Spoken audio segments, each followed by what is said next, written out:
मित्रों, आज मैं बात करने जा रहा हूँ एक ऐसे महान योद्धा की जो अधर्म की लड़ाई में भी एक धर्म था, जिसे महाभारत के युद्ध में परास्त करना भी असंभव था। वो वंश जो कि सूर्य की ताप से जन्मा था। अनेकों योद्धा में एक वही तो महान था, दान देना उसका स्वाभिमान था। सभी वीरों में से एक वही तो सर्वशक्तिमान था। कुंती का वो वंश बड़ा ही धर्मान था। वो एक क्षत्रिय होने के बाद भी सूत पुत्र कहलाया था। पूरी दुनिया जिसे दानवीर के नाम से जानता था, जिससे दान मांगने स्वयं भगवान श्री कृष्ण आया था, जिससे पूरी दुनिया मांग के खाए, इकलौता वही तो अपने लिए कुछ मांग ना पाए। ऐसा था उसका स्वभाव कि आखिरी वक्त पे भी दान दे गया, जिस वजह से संसार युगों तक उसे दानवीर कर्ण कहता रहा। मित्रों, अगर महाभारत की बात करें तो वह कर्ण की बात ना हो ऐसा हो ही नहीं सकता। आज मैं बात करने जा रहा हूँ कि देवराज इंद्र कर्ण का कवच और कुंडल का क्या किया और वो आज कहाँ है। इसके बारे में जानना है तो इस वीडियो को पूरा देखो। मित्रों, मैं हूँ आध्यात्मिक गुरुजी और आप सभी को एक बार फिर से आध्यात्मिक कथा यूट्यूब चैनल पर स्वागत है। तो चलो बिना देर किए वीडियो को आगे बढ़ाते हैं।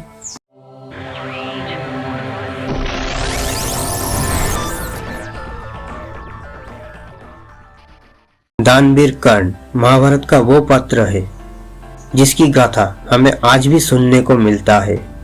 कर्ण महाभारत काल के प्रमुख पात्रों में से एक है, जिनके दान के किस्से आज भी लोगों की जुबान पर है। जैसे कि आप लोगों को पिछले वीडियो में बता चुका हूँ कि कर्ण सूर्यदेव और माता कुंती की अंश से जन्मे थे। इनके जन्म एक खास कवच और कुंडल के साथ हुआ था। उस कवच और कुंडल के साथ कर्ण को दुनिया की कोई भी ताकत परास्त नहीं कर सकती थी। भले ही कर्ण पांडवों की ज्येष्ठ भ्राता थे, लेकिन कर्ण की जन्म माता कुंती की विवाह से पहले ही हुआ था। कर्ण की खासियत ये थी कि वो कभी भी किसी को भी दान दिया करते थे और किसी को दान देने से पीछे भी नहीं हटते थे। कोई उससे कुछ भी मांगे वो दान जरूर देते थे और महाभारत की युद्ध में यही वजह ही कर्ण की मृत्यु के कारण बन गए। कर्ण जीवन भर प्रतिकूल परिस्थिति में लड़ता रहा। बहुत लोगों का यह भी मानना था कि कर्ण को वो सब नहीं मिला जिसका वो वास्तविक रूप से हकदार था। और बात करें कर्ण की कवच और कुंडल की, तो दुनिया की किसी भी ताकत उसे परास्त नहीं कर सकती। और महाभारत युद्ध के दौरान ये बात पांडवों को नुकसान पहुंचा सकती थी। इसीलिए कुरुक्षेत्र युद्ध से पहले ही श्री कृष्ण की आज्ञा से देवराज इंद्र एक ब्राह्मण की भेष में कर्ण से उसकी कवच और कुंडल दान में मांग लिया। कर्ण इंद्रदेव को पहचानने के बाद भी मना नहीं किया और हर्षपूर्वक वो अपने कवच और कुंडल दान कर देता। कृष्ण ने ऐसा षड्यंत्र इसलिए किया कि अगर महाभारत युद्ध में कर्ण जीवित बच गया तो पांचों पांडवों की प्राण हर लेगा और इतिहास की पन्नों में ये लिखा जाएगा कि धर्म की लड़ाई में अधर्म की जीत हुई। रावण, कंस इनसे भी बड़ा पापी कर्ण कहलाएगा और कर्ण जैसे महापराक्रमी योद्धा को कलंक की शोभा नहीं देता। देवराज इंद्र कर्ण की कवच और कुंडल लेने के बाद अपने शक्तिशाली शस्त्र बांसी प्रदान करते हैं, जिसके प्रयोग वो केवल एक बार ही कर सकते हैं। और आप में से बहुत कम लोग ये जानते हैं कि कर्ण का एक और नाम वैकर्तन था, क्योंकि उसने बिना संकुचित हुए अपने शरीर से कवच और कुंडल काटकर दान दिया था।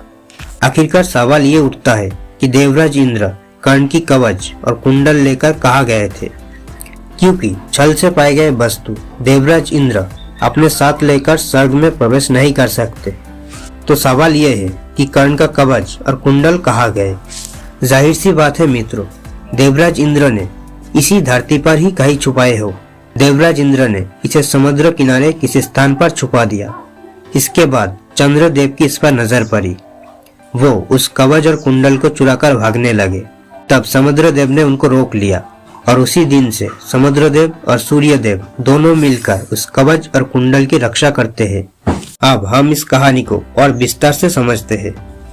वो कवच जिसको कोई नष्ट नहीं कर सकता, या तक कि महादेव की पशुपतास्त्र भी नहीं, वही उन स्वर्ण कुंडल में अमृत था जो कि अमर जीवन प्रदान करता था।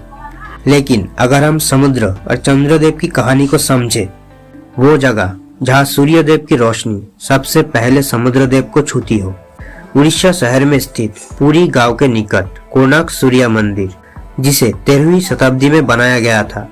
वैसे तो यह मंदिर को कई बार बनाया गया, क्योंकि आक्रमणकारियों द्वारा इसे बहुत बार तोड़ा गया था। प्राचीन काल से ही यहाँ पर सिर्फ सूर्य मंदिर ही बनाया गया, लेकिन कभी भी ये मंदिर में पूजा नहीं की गई। आखिर क्यों इस मंदिर को बार बार तोड़ा गया? अब सवाल ये उठता है कि आक्रमणकारी वहाँ क्या ढूंढने की कोशिश करते थे। इस मंदिर को कई बार तोड़ा गया, लेकिन वहाँ पर कवच और कुंडल कभी भी किसी को नहीं मिला। लोगों का ये मानना है कि इस मंदिर के नीचे एक सुरंग जाता है, जहाँ पर कर्ण की कवच और कुंडल छुपाए गए हो। उसकी रक्षा तक्षक नाग करते हैं। पर फिर भी इस मंदिर पर हर बार सिर्फ सूर्य मंदिर ही क्यों बनाया गया, और क्यों यहाँ पर पूजा नहीं होती? ये भी एक रहस्य है। बात वहीं पे आकर रुक जाते हैं। आखिरकार हम समुद्रदेव और चंद्रदेव की इस कहानी को जाने तो वो जगह कोणार्क के आगे समुद्र तट पर हो सकती है, जहाँ पर सूर्य की रोशनी सबसे पहले समुद्र से मिलती हो। अगर ये कवच और कुंडल किसी भी इंसान के हाथ लग गए तो वो इंसान दुनिया के सबसे ताकतवर इंसान बन जाएगा, वो अमर हो जाएगा। शायद इस मंदिर की नष्ट होने के कारण इस कवच और कुंडल तो नहीं, क्यों इस मंदिर का नष्ट होने पर इसे बार बार निर्माण किया जाता है, ये रहस्य सिर्फ चिरंजीवी ही जानते होंगे। जैसे परशुराम जी, हनुमान जी, शायद ही कोई दिव्य पुरुष इसके बारे में बता पाएगा और कवच और कुंडल को बाहर निकाल पाएगा। बहुत से ग्रंथ और कथाओं को लेकर लोगों को मानना है कि भगवान विष्णु का 10वें अवतार भगवान कल्कि देव को इस कवच और कुंडल की सारी सच्चाई पता होंगी। वही अवतार कर्ण की कवच और कुंडल को सुरंग से बाहर निकालेगा। तो ये थी आज की कहानी। आपको इस कहानी के बारे में क्या विचार है, कमेंट बॉक्स में जरूर लिखना। और वीडियो अच्छी लगी है तो इस वीडियो को लाइक जरूर करना।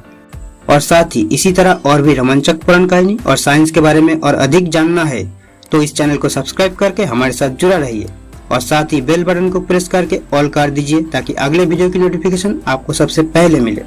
तो आज के लिए बस इतना ही, फिर मिलते अगले वीडियो पे। तब तक के लिए शुक्रिया। जय हिंद।